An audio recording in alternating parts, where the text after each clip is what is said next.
Like, I was deadlifting Mhm. 100 kilo and I just struggled.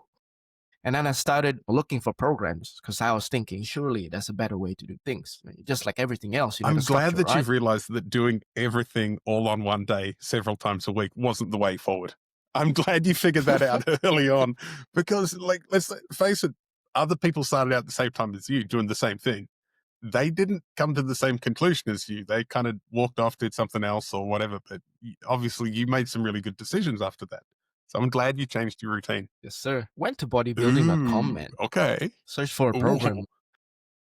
Actually, that's probably a really good point because what's that? 2013 we're talking about, right? Somewhere around there? Yeah, 2013, 16, that's when it gained traction. Yeah, People so always refer to 2013, in terms of where people found information about lifting, like you had bodybuilding.com. If you got a little bit more niche, you'd have elitefts.com. And outside of that, there wasn't a whole lot of really reputable sources.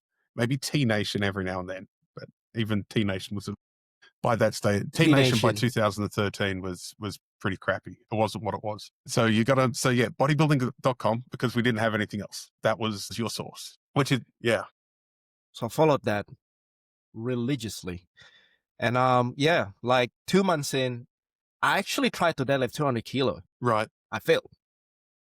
At the time, I didn't know what a chalk was. I was like, why the hell are these people using chalk in the gym? Like, what are you doing? You're making the gym dirty. Ironic that I'm saying that. You know how in Kearney Uni, there's like a lot of people in general, like, CrossFitters, weightlifters, and just a normal gym goer like me. So then there's this guy, he's a weightlifter, and he's asking me, why don't you have a chalk on your hand? I was like, huh? What do you mean? Do I need a chalk? I was like, it was like, yes, you do. You're lifting 200 kilos, man. I was like, yeah, sure. You know what? Let me try that out. I actually did 200 kilo twice and I failed it. I think I tore a callus. But then when he gave me the chalk, I was like, I saw it bleeding and I just covered that thing with chalk. And I deadlifted it for the third time and I got it. Yeah, and it was fairly easy. And he was like, what's your max, man? And I was like, that I don't know. And he actually asked me, are you a power lifter? I was like, what's powerlifting? Yeah, right. Okay. Which I think in 2013, Yeah. admittedly, that would be the answer from most people would be, what's a powerlifter? I think people, even now, like most people don't really understand the difference between a powerlifter and a weightlifter, but more people do now than did 10 years ago. 100%. And yeah, ever since that, 1 month, 2 months, 3 months, 4 months in, deadlifted 235.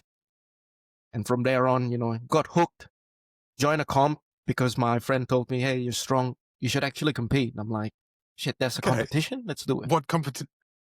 Barbarian strength, man. And do you remember what month and year? Might need to go open powerlifting, but probably since I started training 2015, I would assume it's 2017. Most probably. Yeah, yeah. Maybe Let 15 or 16? Quick.